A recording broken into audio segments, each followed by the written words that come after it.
Hello, paddlers. Happy Thursday. This is Kristen Thomas, and this is SUP Connect Live. Thank you, SUP Connect, for allowing me to do these interviews every Thursday. Always fun. Have such a great time. Wonderful people out there in the paddling world. And today we're going to Canada. We're going to be talking with Tamas Tommy. He's going to tell me what he prefers because I'm not sure. Buday. Such a great story, an amazing family history with paddling and lifelong paddling for him, and a super active member of the stand-up paddle community. Originally from Budapest, Hungary, but has lived in Canada most of his life. He moved here when he was a child, actually, because of paddling, as he's going to tell us about. Just a couple quick reminders that we do have a Facebook group. That's where we follow up so that you can find these great people we're talking to. Share pictures there, videos, announcements. We've had people who've written, books or coming out with videos or something. So that's the place. It's hashtag SupConnectLive and hashtag KTOutside discussions. And then also, if somebody missed this, please direct them to either IGTV on SupConnect's channel, where we are now, where it is available immediately afterwards, or it will end up on two YouTube channels, both SupConnect's and mine, KT Outside. So let's see if we can find Tamas. There he is, right there. Oh, unable to join. Not sure why it says that. Uh-oh, Tamas, are you blocked or something? I see you there, T. Buday Jr. There is an option for you to ask to go live with me. Maybe you can find that. I'm trying to send you an invite. Hi, Alex, Jason, who else we got here? Jane, Dan, Taylor, remind me, Taylor, you have a question that I have written down for Tamas. I'm not sure why it says he is unable to join. Does anybody know? Anybody there with who's super techie? I don't think it'd be a North American thing, although, boy, coming up with different things lately, aren't they? To be more cautious and safe, I know, but sometimes they are hurdles to doing things like this. Ooh, there he is. Wonderful. Well, anything? Tamas, you solved it. And he should be jumping on live right now. Maybe with kids in his lap. Is it? Hey, guys. Hey, there you are. No, I was trying to go off my laptop, and for some reason, that's not working. So Instagram has to be on the phone, or I think an iPad. Yeah. Isn't that weird? You can look at some things on Instagram, but it's very limited what you can do on. But now you know. Now I know. I'm sorry. No, that's okay. It was only a few seconds. Hey, you've got a bunch of fans here. Taylor's waving at you, and Shaka. Yes. Oh, I love these guys. These guys are all the way from Vermont. Oh, that's awesome. Taylor, Wonderful. Spencer just signed on. What's up, boys? And thanks for everybody joining us. And again, Kristen, thank you for having me. Thank you, SUP Connect, for having a Canadian on board. We love it. So many great Canadians. I want to call you the Canadian, but I do think of you as definitely someone who's corralling the wonderful energy of Canada and the stand-up paddlers. And you're definitely a go-to guy. But we got to back up because your whole life is a paddling story. And you have an amazing family history. I mentioned already at the beginning, if you didn't hear, that you were born in Budapest, Hungary, which we will come back to later because there's something exciting happening in your hometown or right nearby later this year. But start by just telling us a little bit about your father, and that's where paddling got started, right? Before you were born. Exactly. So my whole family is very European, strictly, directly straight out of Hungary. My father, Tamas Sr., so I always go by Tommy or Tamas, but Tommy Jr., as most people know me, TJ, because my dad was a national team canoe athlete, sprint canoe athlete for Hungary.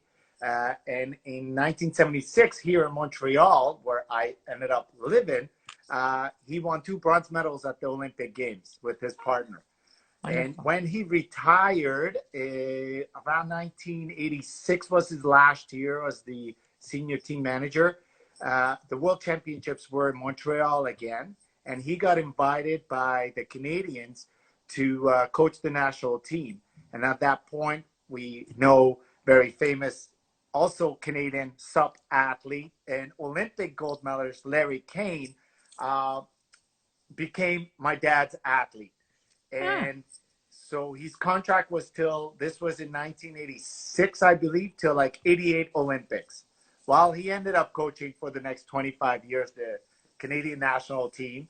And his only request was to be able to bring his family from Hungary to Canada for those 2 years. And we've been here ever since. So it turned out quite well for us.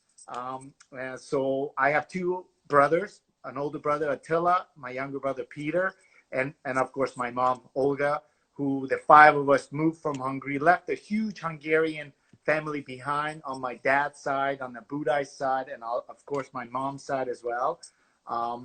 And as we got older and we got more and more involved with paddling, we got to travel to all around Europe, all around the world, and we're lucky enough to usually stop by and visit Hungary and visit our cousins. So we weren't that much divided, but even though it was a big ocean between us, we were able to see each other quite often. Oh, that's wonderful, and stay in touch. Well, what a legacy, and how wonderful that you stuck with it. And I didn't realize your dad was Larry Kane's coach. That's really fun. That's new information. Very cool, and amazing how things do connect in that way. Another little tidbit too, at the end of close to, I think it was for 96 to 2000, or even before 96, Jimmy Terrell, actually, founder of Quick Blade Paddles, from Team USA, was always a very good friend of Larry Kane and big rivals, ended up training with the Canadian team, Joe Harper, many other American guys. So Team Canada and Team US were always tight.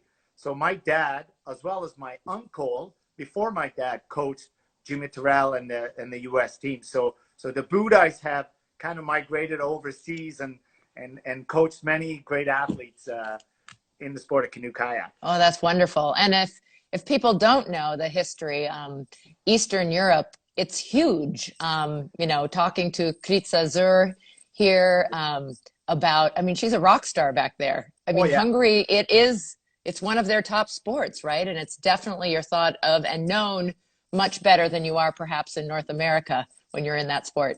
Well, absolutely. I mean, Hungary it's a really, really small country to begin with compared to the US and Canada.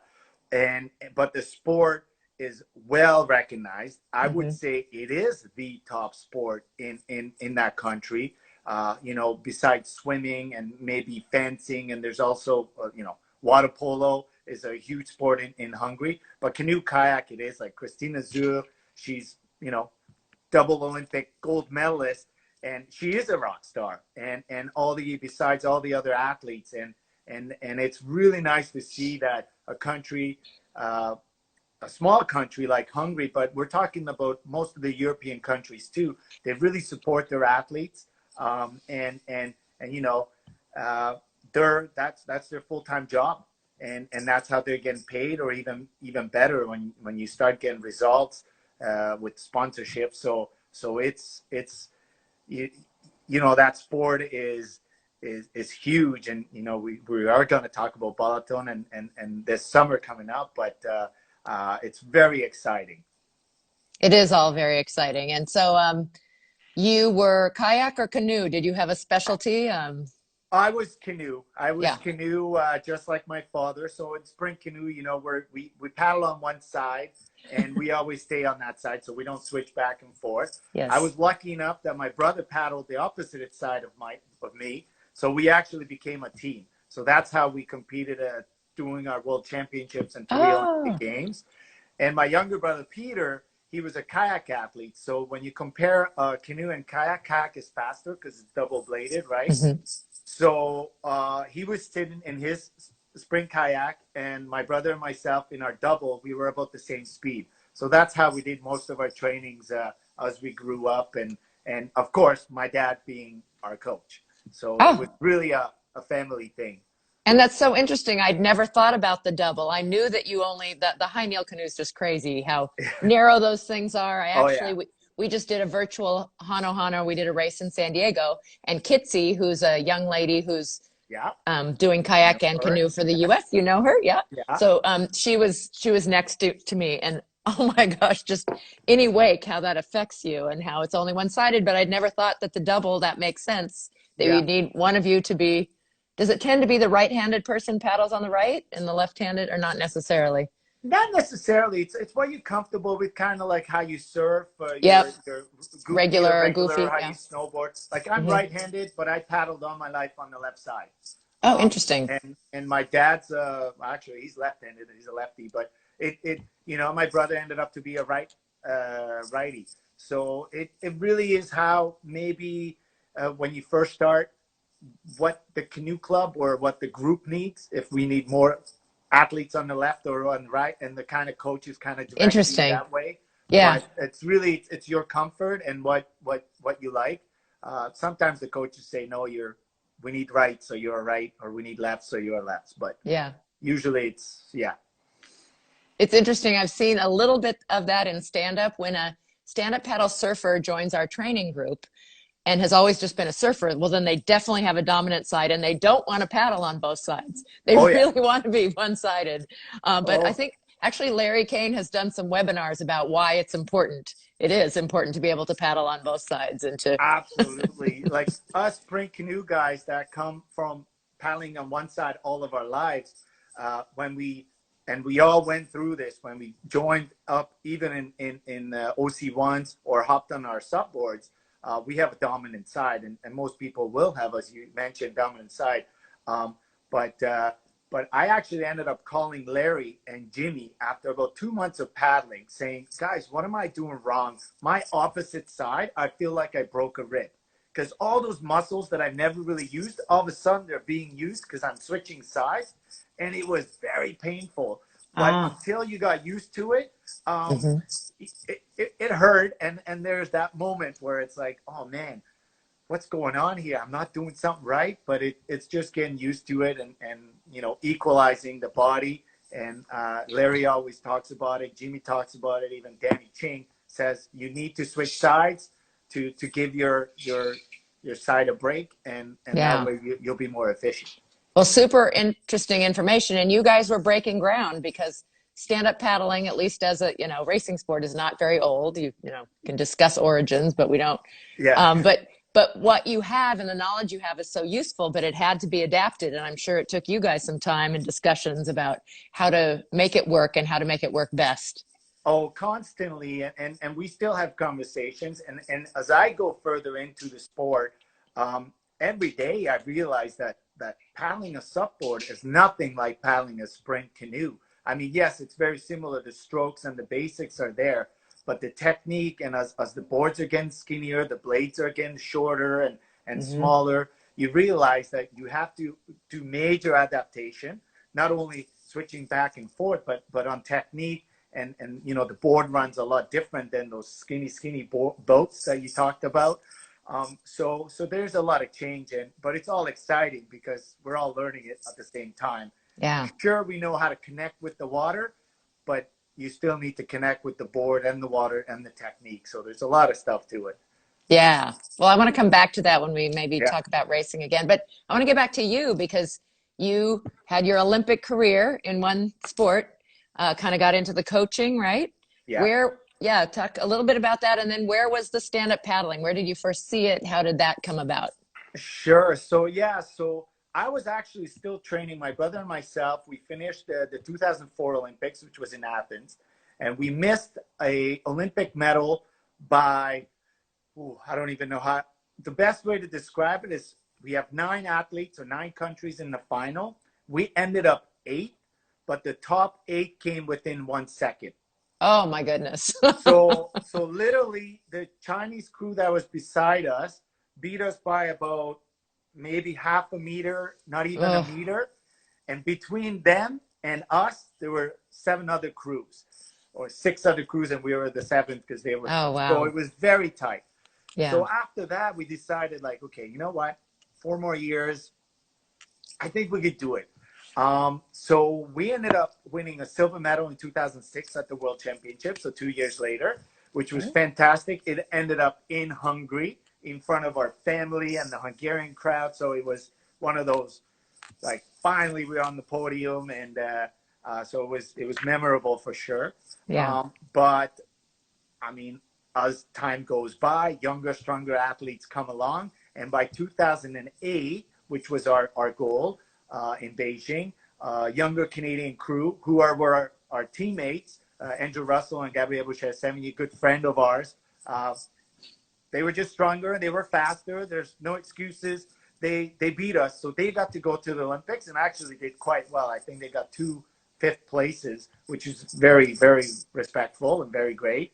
But at that time, I think we decided, my brother just had his firstborn baby, and we just kind of said, you know what, that was a pretty good run. We would have kept going. There were other things that was happening, but you know, we ended up retiring, and I ended up moving because we were no longer paddling, so we didn't need to be together, my brother and myself. So we all grew up in Mississauga, Ontario, just outside of Toronto. And I moved to Montreal, actually further Montreal, to Trois-Rivières, where my girlfriend at the time lived. And then I ended up marrying her 2 years later, or 3 years later. So we separated at that point. And at that point, I actually ended up coaching. And, you know, I ended up coaching a bunch of different canoe clubs, because then from where she was originally from, we moved back to Montreal, and I got a full-time coaching position there for the next 10 years.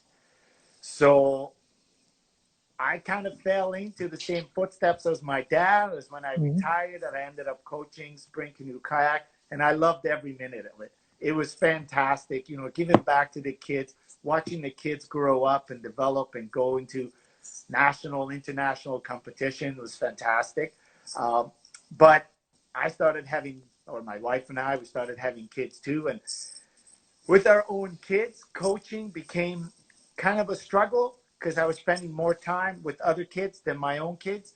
So I kind of stepped back a few years ago where I just only coach part-time. So I get to spend a lot more time at home helping my wife and obviously being with my kids. And it hasn't, you know, I never regretted that move. I love every minute with my kids and watching them grow now too. And so that's where we're at right now. Fantastic. So stand-up paddleboarding. We love all paddling, of course, but that's the major theme here. So did you hear about it from Larry and Jimmy, your longtime friends, or did you see it somewhere? Were you watching videos and thinking, I got to try that? Well, you know what? At that point, we didn't even see a lot of videos. Even in those first couple of years where Carolina Cup was kind of big with Jamie Mitchell and Jimmy and Larry and Rami Zur and all these athletes, you know, that were, I think, you know, like a lot of those top name athletes were still young, like Casper, and actually Casper is a lot younger than me, but so there were not a lot of videos. So the way we got into it was, of course, you know, Jimmy Terrell's, you know, talking to Larry all the time. And we also got into a lot of outrigger paddling. So we did the Molokai hole twice, myself and my younger brother Peter, because he became actually a big outrigger paddler here in Canada. And he still owns his own outrigger company. So these guys all started outrigger paddling. And then Larry at one point went to California, visited Jimmy, and then he ended up with a paddleboard, and they started going up and down the river. And I think at this point we were still training out for the Olympics. And Larry and other guys were always saying, like, Tommy, you got to try this. You got to try this. You love surfing. You did all your surfing down in Florida while we were training camp. You would love this. But I was like, guys, this board is big. It's fat. It's slow. It's supposed to be in the ocean. We got no waves here. It's like, no, you got to take it out of Lake Ontario. And I was like, I don't know. If I'll do anything, I'll do OC1 and outrigger, because we've been doing that. It was super fun. And I remember one September fall, I went from Montreal with my wife, and I think we probably had our firstborn child, Tristan, by then. And my brothers, we just said, let's go paddleboarding.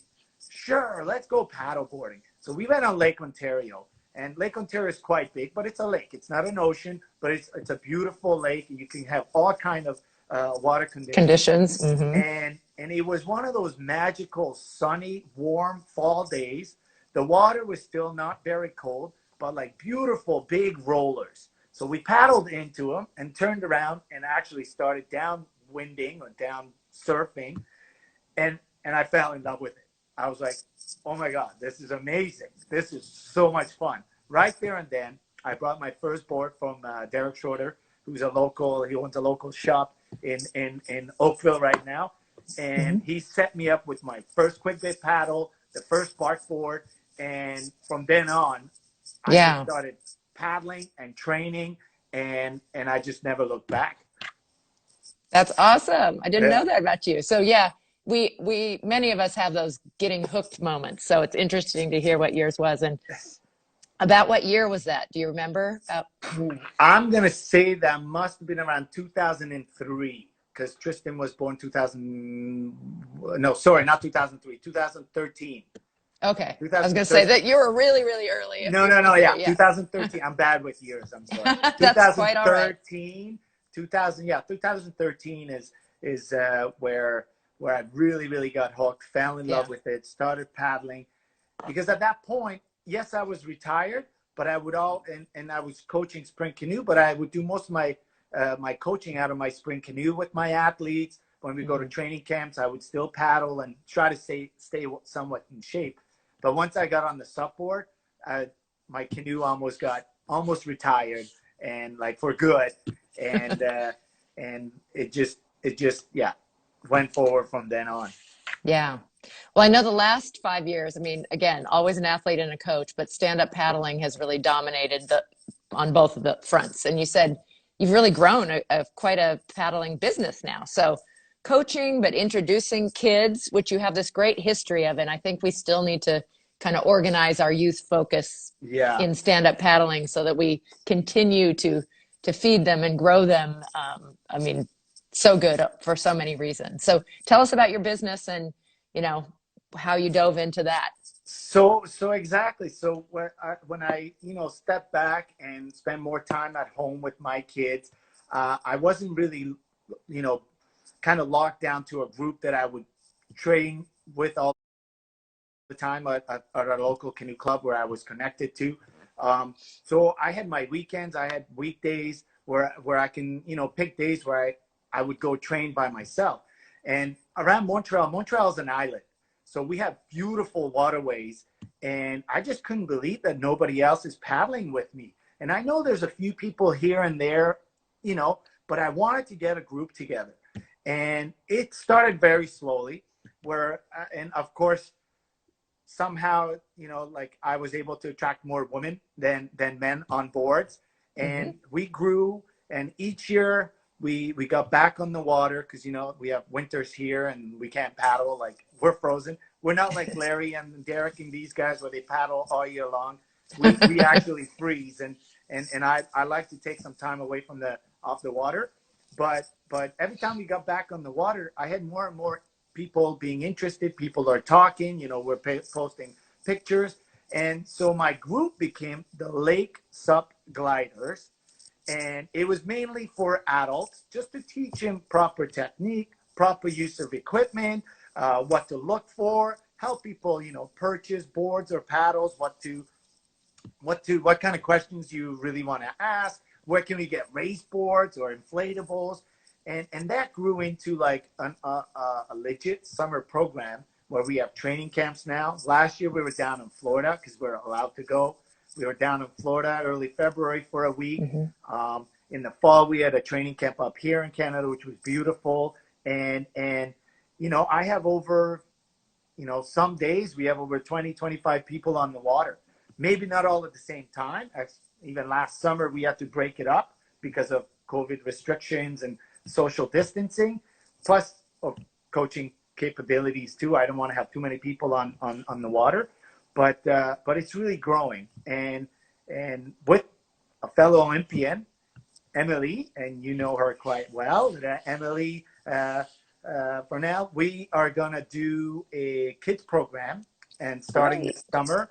And it's going to be called Mini Lake SUP Gliders, Mini Gliders, because it was kind of idea. I would like M to coach it full time, and M's a little mini go-getter, and she's amazing. So we just nicknamed it Mini Gliders. So we like to get that program started this year.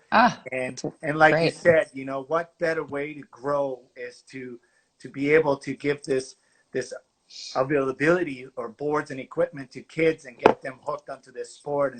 And hopefully, you know, we could develop, you know, more clubs around Canada as well. More racing. We need a lot more races to do. Obviously, with COVID right now, it's very hard and everything came to a stand.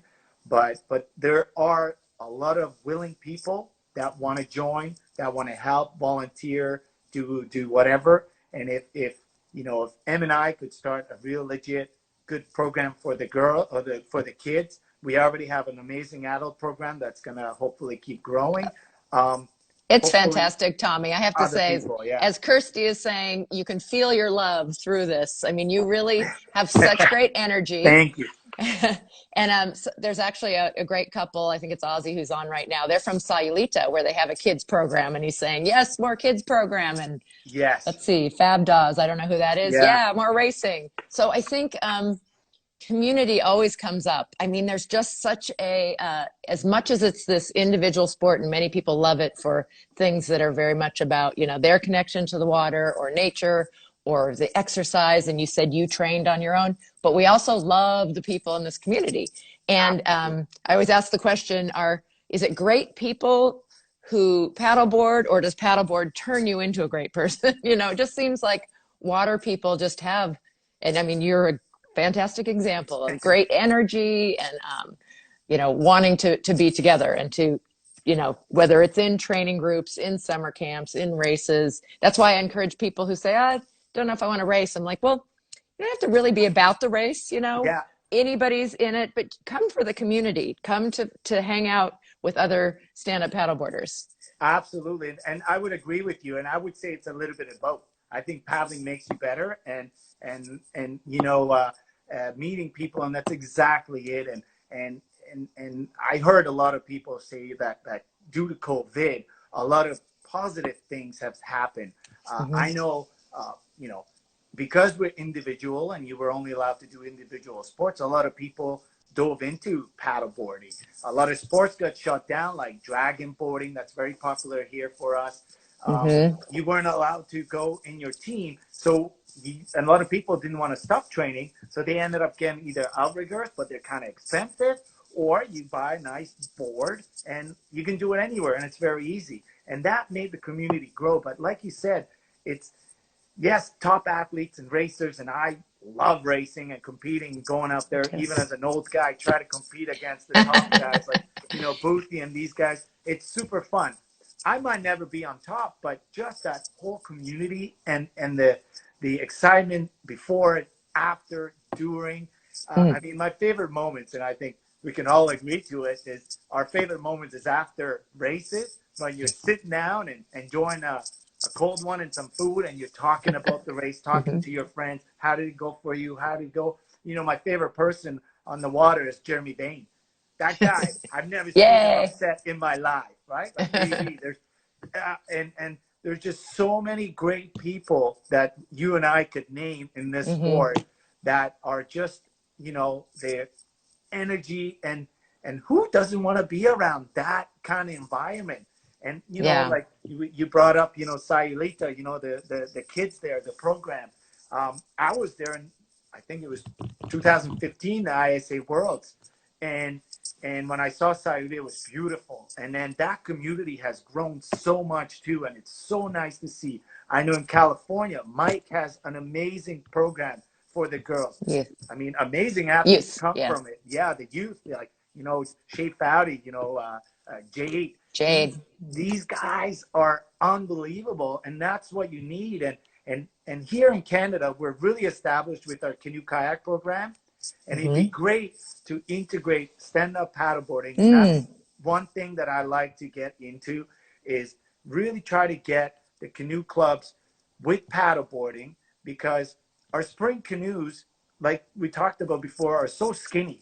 And when it's wavy and rough up there, a lot of the new beginner kids don't really like that, where they're always tipping and sinking. But on the paddleboard, that's what you're looking for. You're looking for waves, you're looking for excitement. So if we can integrate this kind of paddling and this kind of community with already our paddling community, it could grow and it'd be so wonderful. And imagine all the races and all the more excitement that we can get out of it, and get the families involved. It would be just, I mean, that's our dream, right? Yeah, have been talking to the American Canoe Association, which is the U.S. One part of it is the competitive side, and about how to do that. And again, I just have to throw out there, because I have plenty of surf friends too, and there's that interesting thing that this wonderful, versatile watercraft that you said, it's one of the least people, can say it's a barrier to entry, because yes, it does cost some money, but in the big picture of a sport, it's an individual craft and a paddle, and it's less expensive than most boats. So it's a vessel that's really versatile that you can use in so many ways. So I think it is one of the easiest. It is, for the first time, there's as many, if not more, women doing a water sport, which has never been true of any water sport before. So it's really all encompassing. And again, it can be done by anyone in almost any place on any water. So many draws to this. So it's very understandable that surfing, and which validly has a link, and canoe and kayak has a link. I wish we could connect them a little bit more. Exactly. But for now, we're just, I think like you, trying to be open to all. But I think it's just fantastic. And I got to know you a bit last year in China. The International Canoe Federation has sponsored, and is hopefully in June, if all goes well and we continue, getting through this pandemic, we're hoping to see each other on the name of the lake outside of Budapest. It's Lake Balaton. Balaton, yes. Balaton. Yes. Yeah, Balaton Füred. It's like I said, Hungary is small, but it's absolutely beautiful. And like any European country, the history behind it is fantastic. I know you mentioned that you guys are very interested in going, even as a race vacation kind of, and I think that's really the destination for most people who gonna travel overseas. Take an extra week, please, just to visit Hungary, Austria, Vienna, that's close by, Prague. It's just wonderful. It's beautiful. And you can, squeeze all those races in, because I think there's a race in Austria the week before. Oh, really? Maybe a week or 2 weeks after, the Euro Tour is doing a race in Prague after Budapest, the Hungary and ICF World. So it's my dream to be able to go. I'd love to go. I know the International Canoe Federation is moving ahead, and they've already, Hungary's committed 100%. Of course, everything depends on how things are with the pandemic and travel restrictions and everything. I know we just sadly had a postponement of Carolina Cup. I think a lot of us were hoping that was going to be the first, but I'm sure they decided international people were not going to be able to get here in April. So that's rescheduled for November. What is that? The third rescheduling. So it has to happen this time. But I think there's great possibility for June. So I'm super optimistic about that. I think they did, wasn't perfect, but did such a great job in China. I mean, we're still figuring out stand-up paddling, and we don't all still agree about some of, I'm a bit involved on the rule side and everything. And Emily, that's funny. Minnie, I love that's going to be, because that's her Instagram handle, I think. Minnie Fornell, because she's petite and strong as hell. Strong and fast. Yes. Watch for her racing stuff too, because she would have been allowed to race there, the 200 meters. I think she could have surprised some people, but I know. She probably doesn't like me, because I don't know if you remember, because I borrowed your paddle. But you won a gold medal there, and your paddle from Quick Blade won too, because I borrowed it. You won too, exactly. Because I snuck in, and they had the two masters categories, and I'm quite a bit older than you. I'm in the oldest one, and it was killing me, as it was her, I'm sure, also. we loved what we were doing. We were so happy to be there, but it was hard to be, you know, an official and a judge when you're a racer too. I think ICF learned a lot, especially from that World Championships. It was the very first time they ran it. I think personally, most of the hiccups were not because, I mean, maybe, you know, it was very first, but I think there was a lot of language barrier problems. Like, you know, even our translator Yep. has had a few hard times. I mean, we all stayed in a hotel, and, you know, when we asked what time is the bus coming back, he said, yeah, lunch is at 12, you know, like, so Yes. there was a lot of stuff that was just a lot of stuff. When you Yeah. organize a huge event like that, I think, you know, things are going to be, you know, but I look so forward to the World Championships in Hungary.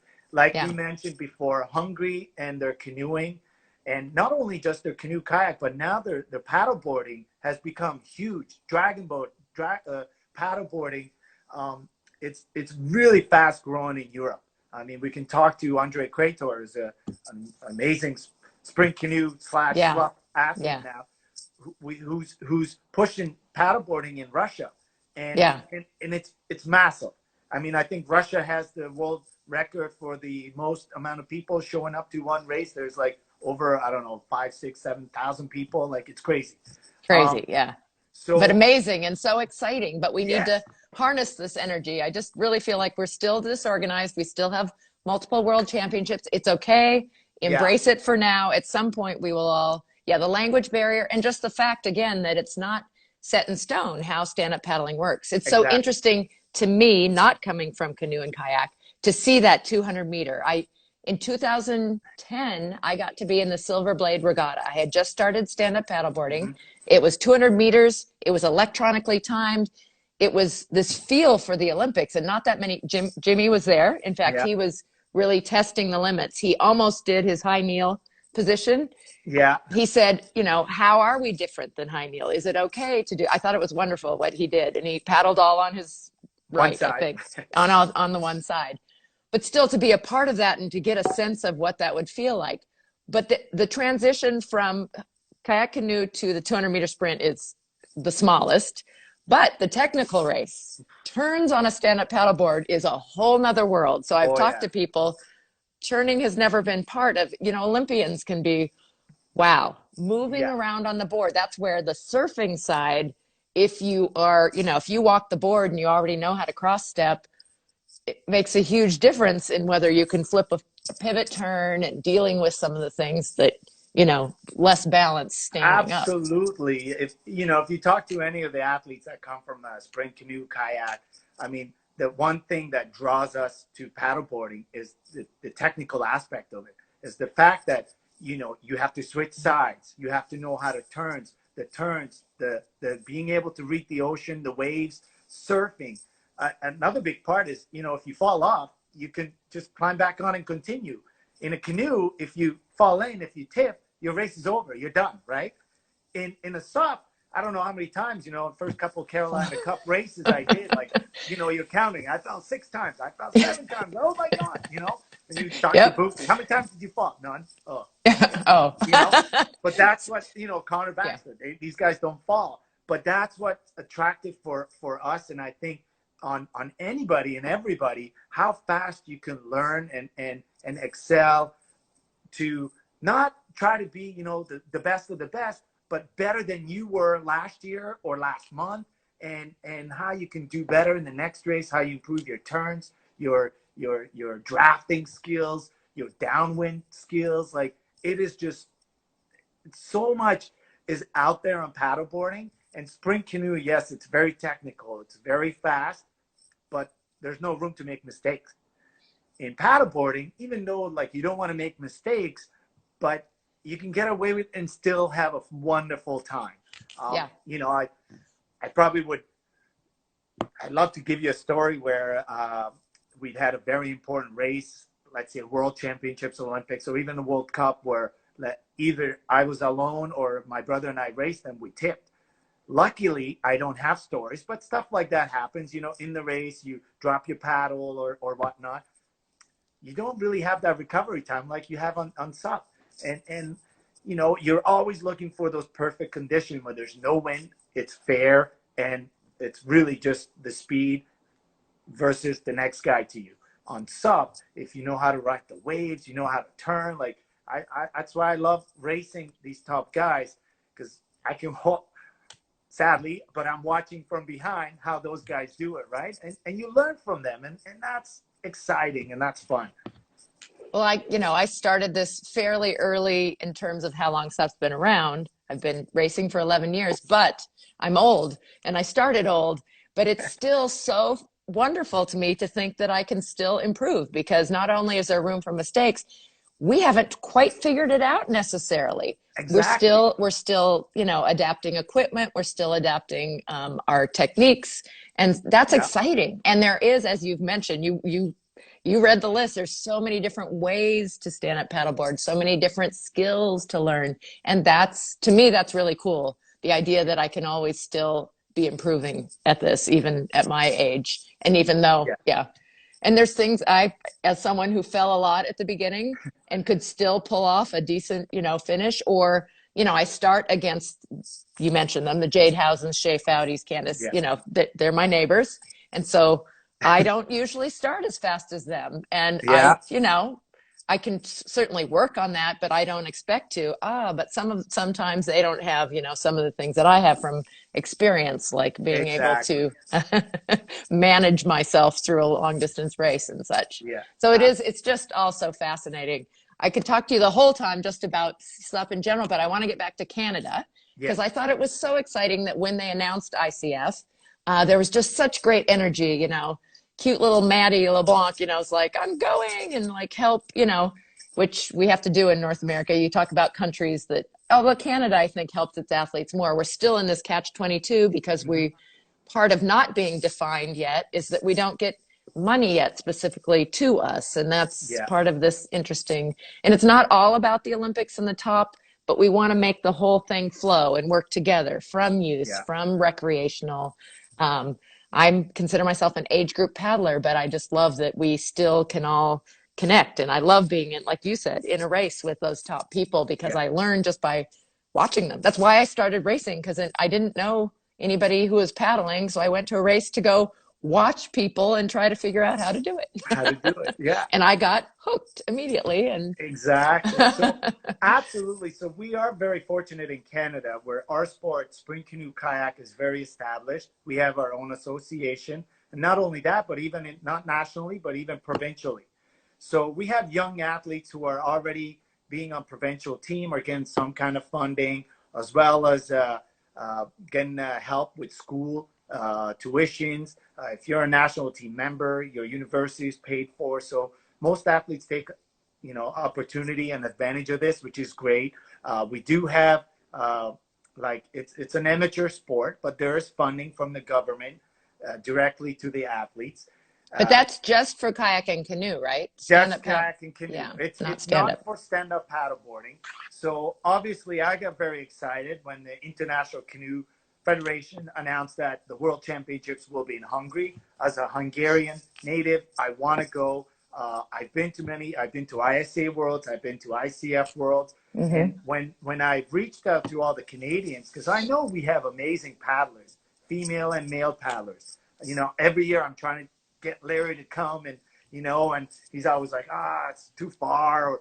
But I think this Hungarian trip kind of boosted everybody up a bit, and we have really great athletes, even Canadian athletes that I haven't personally met or maybe even raced against, because there's young guys out west that I've never got to race because they didn't make it down to Carolina Cup, or I haven't been able to go out west, board logistics, all kind of stuff. But we could have a strong team. And so when I put that little hey guys, let's get together and let's go represent Team Canada, there was a lot of buzz, and I was so excited to see it. And not only that, but Canoe Kayak Canada is willing to come in and help. Obviously, we need to see what the the virus situation and how we can do things.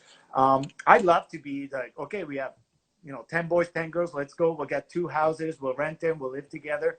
It probably won't be that easy because, like I said, there's going to be, if it happens, I think there's going to be gazillion people in Hungary. Not only just the Hungarians that are coming and watching, but I mean, Hungary is such an easy country to get to all over Europe. For Europeans, so I think all the Europeans, and we all know how big Euro Tour and this is a world championships in the heart of Hungary. So I think it could be huge, and it could be really good for the sport of SUP. Maybe too big, but we'll see. So, well, it is still open. There's the open category. There's absolutely. youth categories. There's masters categories, and you don't have to qualify yet. We want to send strong teams, but I think it's fantastic that you guys should go now while it's still open before it starts being a narrow team. Yeah, and I think that's the best part, because everybody asks, how do I qualify? It's like, just sign up and come to Hungary, right? You know, the hard part is the logistics of you know, getting the board that you want. You can always fly with your paddle, and hopefully you can always find a place to stay. But it's the board rental, and like what we talked about, how great it could be, because it could be so big, but it also could be like, well, there's so many people, we might not have enough boards for everybody to rent or grab, or where are we going to get all the boards from? So I know SIC was, you know, kind of looking into maybe doing something with the ICF to rent some boards, but it could be too big. So we'll see what happens. I know Starboard might be doing something too. So we'll see. But you know, I'm still trying to find a board for me to make sure I can get what I need right there. Right. But so in Canada, we are working towards, and I know Canoe Kayak Canada, especially now that, you know, stand-up paddleboarding is bigger, and we have people like Larry Kane and myself. There's other athletes who've been on the national team here in Canada, are doing it and doing well at it. I think, you know, they are trying to reach out and try to come up with a plan where maybe eventually some of the athletes, or maybe the team, could get team uniforms sponsored, or maybe even something along those lines. And it is going in a positive way. That's fantastic. I love hearing all of that. So back to kind of stand up and talk about so I don't know if you want to focus more on being an athlete or being a coach, but equipment that you use both in your group and what you use yourself. Yeah, so I've been very fortunate, and we talked about Jimmy Terrell and Larry Kane, and we all know these guys are big quick blade paddlers. Like I said, back in my day when I was really young, still living in Hungary, my uncle, so my dad's older brother, ended up coaching Team USA for a couple of years, and Jimmy was one of the athletes. And then when my dad came to Canada, eventually the US team trained with Canada. So we had a very strong connection with Jimmy Terrell and the US team. And when I first started paddleboarding, Jimmy just said, like, Tommy, call me, whatever you need, let me know. And so, I mean, I look at Jimmy as a big uncle for me, because I met him when I was, you know, this big in Hungary, in actually Balaton, in our Hungarian cottage, or our family cottage back then. And so it's really been a family connection with Jimmy. So that's wonderful. And the way his family and the way they deal with people, very professional, and obviously his paddles are beautiful and fantastic. So for me, it's quick blade all the way. Not that there's no other better or good paddles out there, because there's a lot of good out there. I strongly believe in Jimmy and Jimmy's professionalism and his family, so I love quick blade. And very fortunate, early in my years of stand-up paddleboarding, and I remember this because Jimmy invited me. He's like, Tommy, you got to come out to California. There's this race called Hano Hano. It's pretty flat water. You would do well in it. I'm like, okay, sure.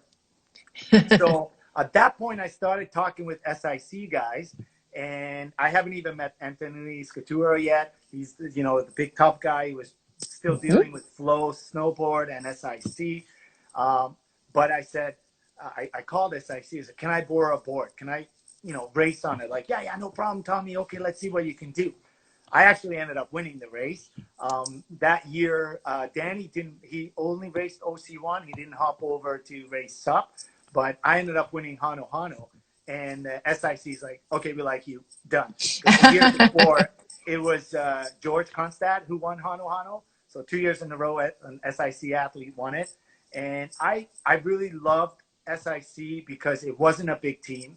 It was a unique, cool looking board back then that Mark Rappers designed back with our very first, flat water race boards that SIC had, coming from downwinding to the X Pros and X Pro lights.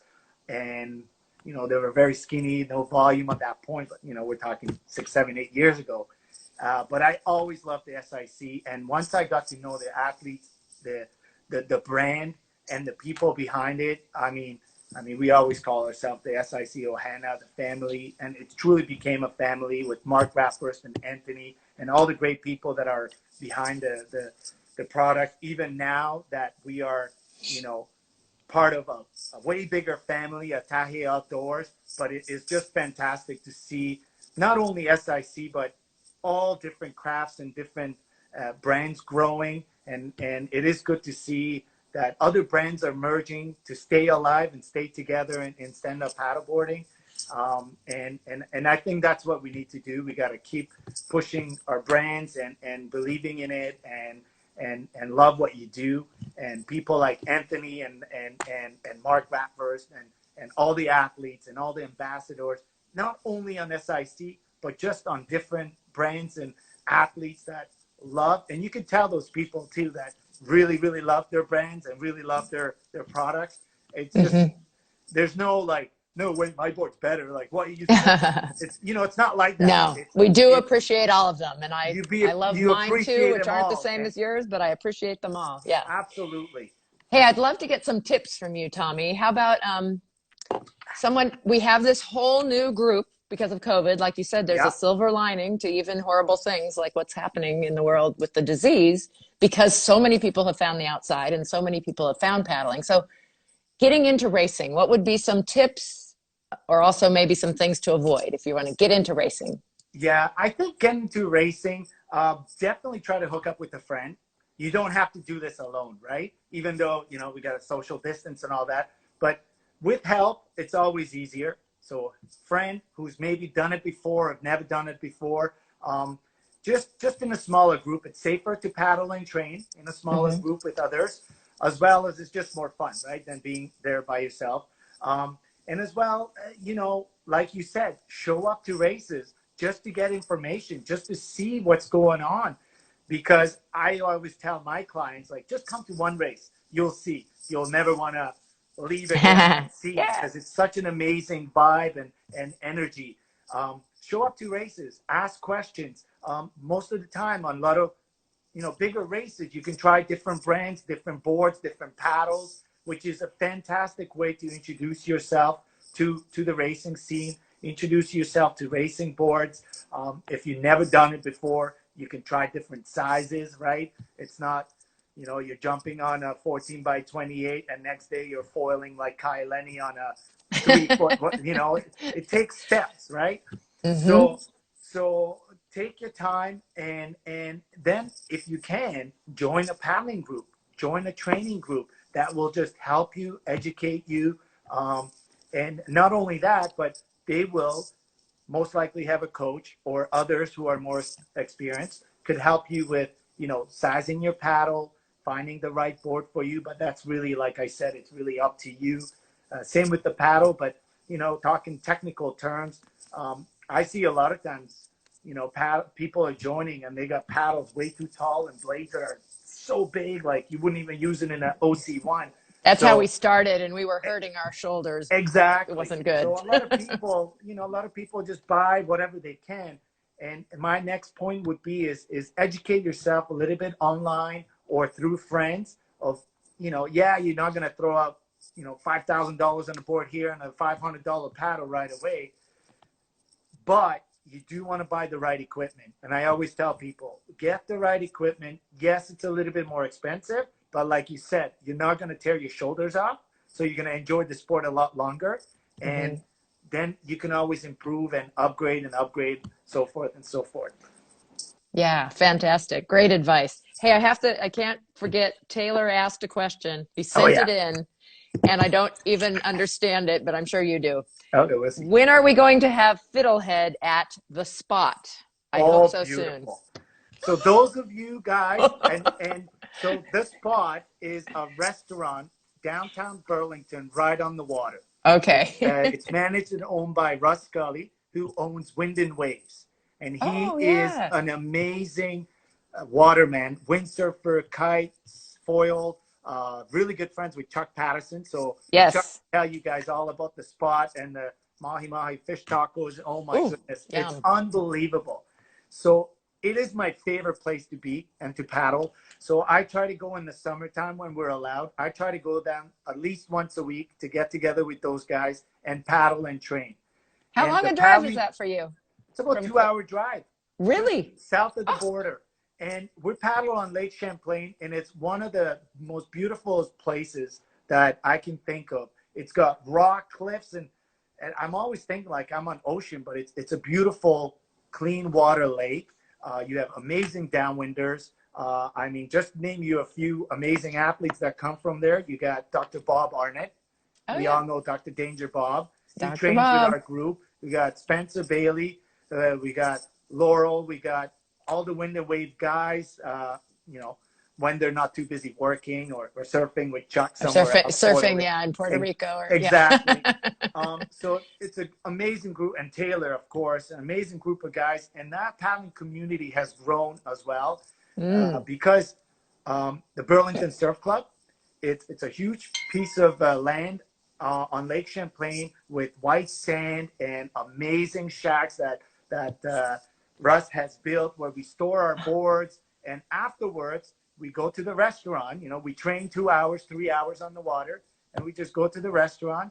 Fiddlehead is my favorite IPA beer that is brewed Okay. right there in Burlington, Vermont. So everything is just together with amazing people like we talked about. And that's all we do. We get together and we share stories. And okay, everybody listening, we're meeting there because I've always heard about that store and that crew, and I followed them through Chuck and others. But I've never been to Vermont, and I've never been there. And you just told me like 1,000 more reasons I need to go there. First weekend of okay, August. Russ, we're coming. First weekend of August, stand up for the lake. That's the race the guys have ran for, I think, over 10 years now. And it's one of the most funnest, awesomest races. It's sponsored by the restaurant, sponsored by Wind and Waves. Anybody who's anybody got to just come and check it out. There's beer, the breweries everywhere. It's fantastic. There's amazing pizza place, but the paddling there and the paddling community and the people is fantastic. So okay, all of those are just so high on my list. But mahi mahi tacos with Fiddlehead IPA. Oh yeah. Oh yeah. It's my favorite. So the guys know Taylor. Yeah. I see a little comment. There's Wes. He's from actually all the way from Washington with Capital SUP guys. You know those guys, the Cap SUP. So Wes is actually from there, but he comes up every year and hangs out with us, races with us, and he was down with us in Florida last year. So amazing people that just good times get together and we train, love we race, that. we have fun. Yeah. Hey, I want to give you a heads up because sometimes Instagram cuts us off at an hour, which we're just about to. I could keep talking to you forever, but how about, again, just a reminder, you guys, that this is recorded and it's been so great to talk with you, but maybe a few of your favorites. You have traveled a lot in your life. You just mentioned a great spot to stand up paddle. Any others that you have been to or you hope to get to? Well, I mean, my other favorite is, of course, Carolina, Wrightsville Beach. You know, Blockade Runner Beach Resort is, the manager, Nicholas, there. He knows everybody's name. I don't know how he remembers. He meets him and boom, he knows it for the rest of his life. Those guys are amazing. So Wrightsville Beach, North Carolina. Charleston in South Carolina is quite beautiful too. Amazing waterways there. And of course, I love Dohe Beach down in California there. I don't know if anything big's going to happen, but I'd love to get back to California and race again and see all the Cali people and everything. But I mean, that's the great thing about paddleboarding is you can go anywhere and pick up a board and paddle. I know Euro Tour is huge now. They're racing almost every other weekend or every weekend. I talked to Bellar. I'd love to go. He's like, bring your family. Do like Kevin Marquette did. Bring the girls.